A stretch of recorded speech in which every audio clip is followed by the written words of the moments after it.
Қайырлы күн баршаңызға. Бүгін снегопад салатын дайындаймыз. Арнама қош келдіңіздер. Салатымызға піскен тауық еті, ірімшік, шұжық, піскен жұмыртқа, қияр, салат жапырағы қажет болады. Салат жапырағын осылай әсемдік үшін жасап аламыз. Қиярды біркелкі кубик ретінде тураймыз.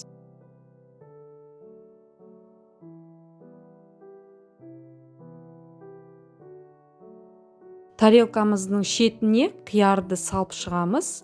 Одан кейін тауық етінде бір шетіне кубик етінде турап шығамыз.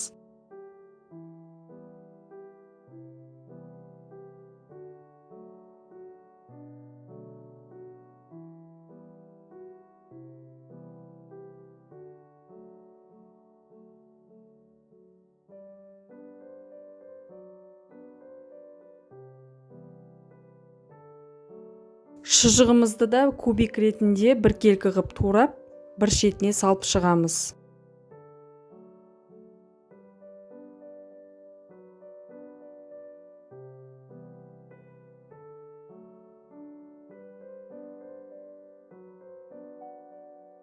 Ендігі кезекте ірімшігімізді төмендегідей кубик ретінде турап, тарелкамыздың шетіне салып шығамыз.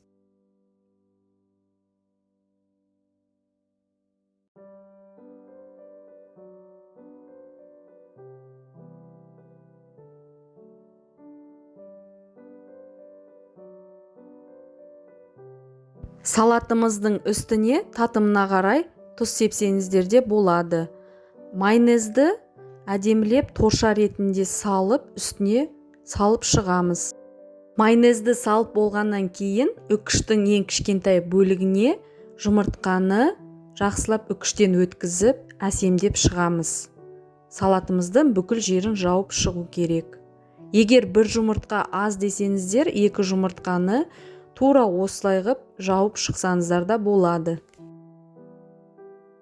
Осымен салатымыз дайын болды. Егер видеом ұнап жатса, астына лайк басып, арнама тіркелуді ұмытпаңыздар.